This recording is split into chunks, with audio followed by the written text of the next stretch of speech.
All right, let's talk about one of the biggest personal finance books of all time, Robert Kiyosaki's Rich Dad, Poor Dad. You've probably heard of it, and today we're going to break down its most powerful ideas in just about 5 minutes. Let's do this. Imagine this for a second. This is the question that just grabs you right at the start of the book. It's this powerful setup about learning from two totally different mentors. And honestly, it's what makes the whole thing so memorable. So, on one side, you've got Poor Dad.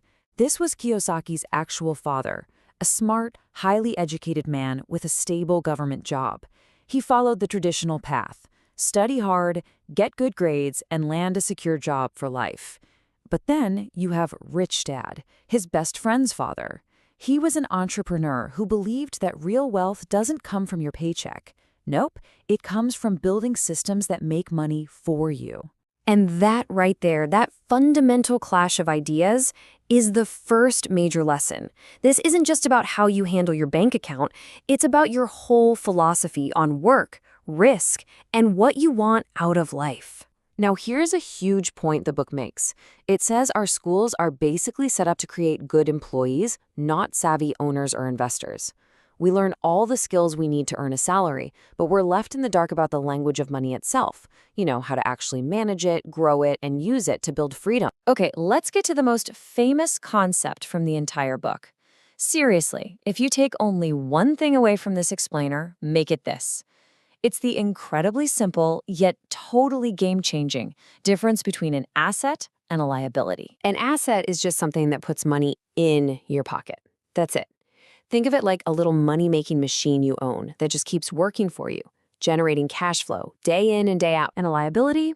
Well, you guessed it, it's the exact opposite. A liability is anything that takes money out of your pocket. It's a constant financial drain.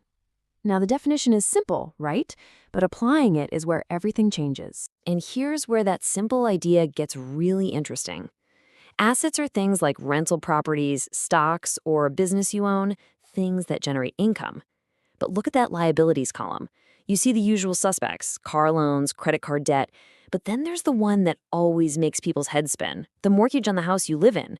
Why? Because according to Kiyosaki, it consistently takes money out of your pocket every single month without putting any back in. So once you really get that difference, it forces you into the third big takeaway: adopting a completely new mindset. It's all about changing the questions you ask yourself every day. Poor Dad's default phrase was this: I can't afford it. You can almost hear the door slamming shut, right? It's a statement that ends the conversation. It shuts your brain down and accepts the limitation. But Rich Dad taught a totally different way of thinking. He would ask, how can I afford it? See the difference? It's a simple switch, but it's brilliant. This question forces your brain to open up, to search for solutions, to hunt for opportunities. It turns a dead end into a puzzle to be solved. And that's the whole game right there.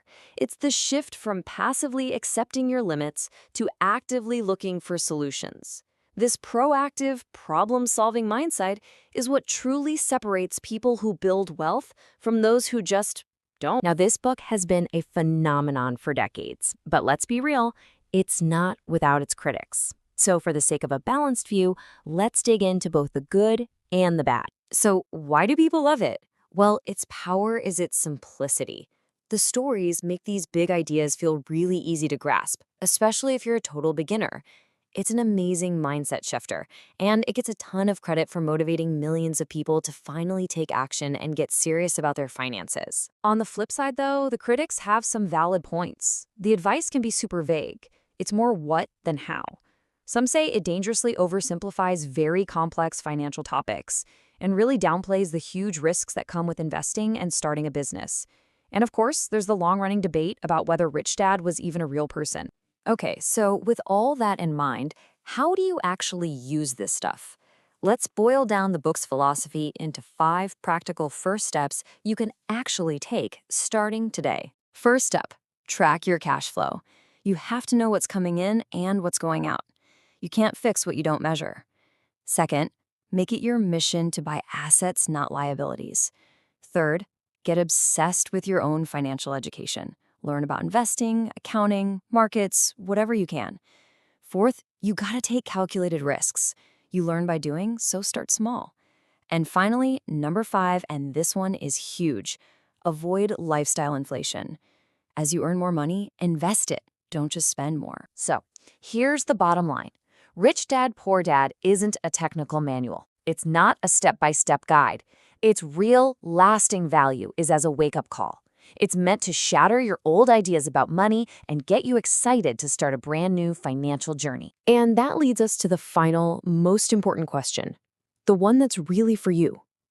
The book is the alarm clock designed to wake you up, but it's not the roadmap. So, now that you're awake, where are you going to find your map?